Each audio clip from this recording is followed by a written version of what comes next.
Olá a todos, vamos dar início ao nosso curso de gerenciamento e vamos começar com alguns conceitos básicos. Nós temos alguns modos de transmissão, simplex, half duplex e full duplex. O simplex é quando nós temos uma transmissão de um emissor para um receptor somente no sentido da transmissão para a recepção. O receptor não tem hardware para fazer a transmissão, ele somente irá receber a informação. Assim também que o transmissor só vai transmitir a informação e não vai receber nenhum tipo de comunicação.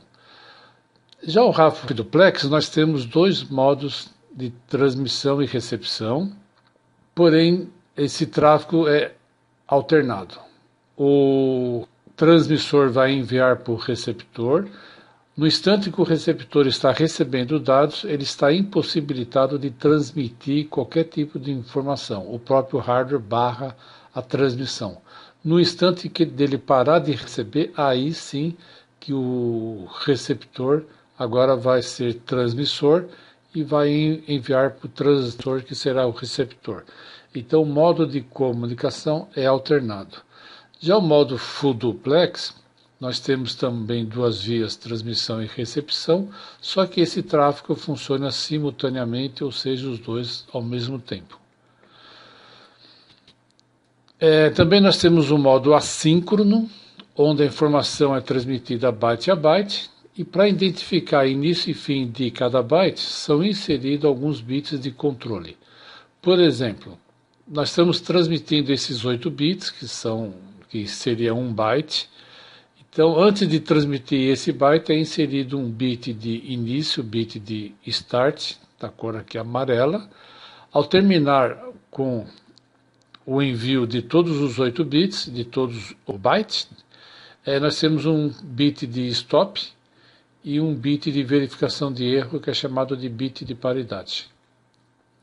Já no modo síncrono, a transmissão é um conjunto de campos, onde cada campo é composto de vários bytes. O conjunto desses bytes nós chamamos de quadro ou frame. E para diferenciar o início e final de cada frame, de cada quadro, é inserido uma sequência de bits conhecido como flag. Então aqui nós temos uma sequência padronizada de bits desse flag, em cada flag, e o receptor, ao perceber essa sequência conhecida de bits, ele vai entender que ao final de cada flag nós temos o quadro. E a duração, e o síncrono baseia na duração de cada bit. E para fazer o cálculo da duração de cada bit, nós dividimos 1 segundo pela velocidade que a interface foi configurada. Nesse caso aqui, nós temos 1 segundo sobre 100 milhões de bits, que equivale a um Fast Ethernet, 100 megabits, daria 1 a 10 a menos 8, que equivale a 10 milissegundos. Então, numa transmissão de uma interface Fast Ethernet, nós temos a duração de cada bit 100 milissegundos. Aqui nós temos a velocidade de cada configuração. Então, quando nós estamos falando de Ethernet, equivale a 10 megabits, Fast Ethernet 100 megabits. Nessa configuração ele pode assumir 10 ou 100, o administrador pode ter essa escolha. E no Giga Ethernet, 1 gigabits ou 1000 megabits. Ou então na configuração da interface em megas AutoSense. Esse AutoSense é quando ele assume a velocidade que está do outro lado do cabo.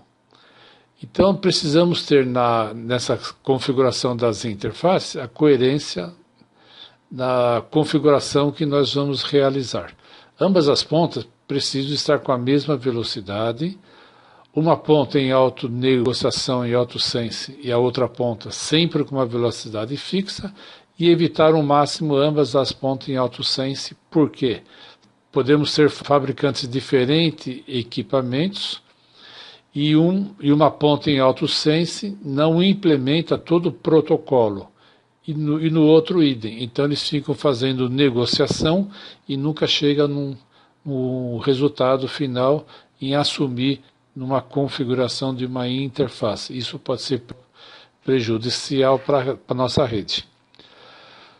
Aqui é o modelo de referência ISO-OSI, onde nós temos as 7 camadas.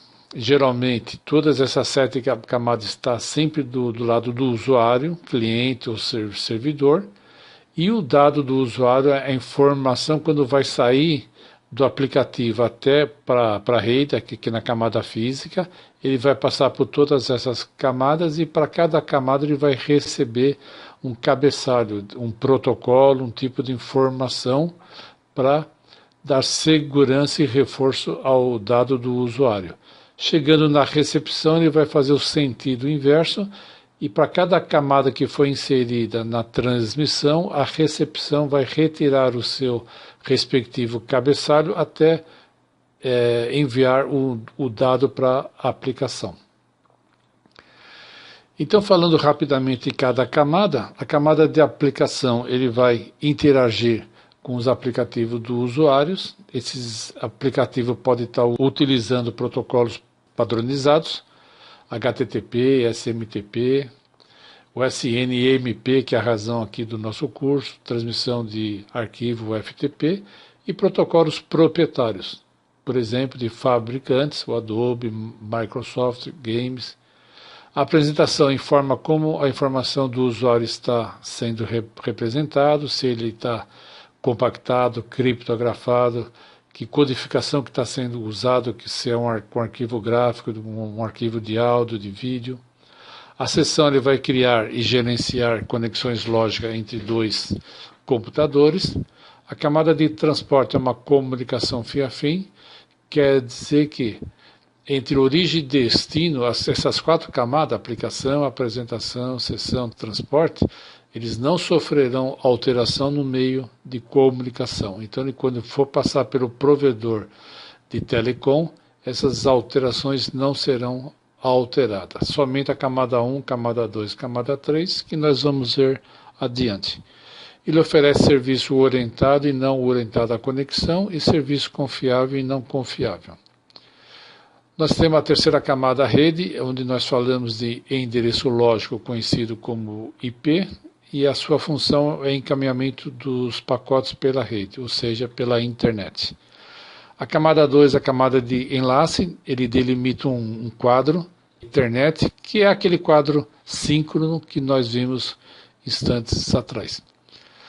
Ele vai carregar todas aquelas informações das camadas superiores, vai fazer a verificação de erro e vai utilizar um endereço físico conhecido como endereço MAC ou MAC address. E a camada física vai fazer o controle de acesso ao meio de comunicação, converte os bits a serem transmitidos conforme a tecnologia da interface. Aqui nós temos uma comparação do modelo de referência OSI com TCP, a 7 camada OSI e a pilha de protocolo TCP. A camada de aplicação TCP está referenciando as funções da aplicação, apresentação, sessão. A camada de transporte do TCP com transporte do OSI, a mesma coisa de camada de rede. E a camada de enlace OSI está representando no TCP na funcionalidade de uma única camada, que é o acesso à rede. E aqui a referência OSI numa rede. Então, geralmente nas LANs, nos clientes, nos servidores, ou seja, terminais finais dos hosts, nós temos a implementação das funcionalidades das 7 camadas, e porém no meio de comunicação na empresa de telecom nós estamos referenciando somente 3 camadas, a física, a enlace e rede. Então nos roteadores dos provedores ele só enxerga essas 3 camadas e vai fazer alterações nesses endereços. A 4, a 5, 6 e a 7 ele passa como fosse um container dentro da empresa de telecom. Eu agradeço a todos e qualquer dúvida nós podemos tirar em sala de aula. Muito obrigado.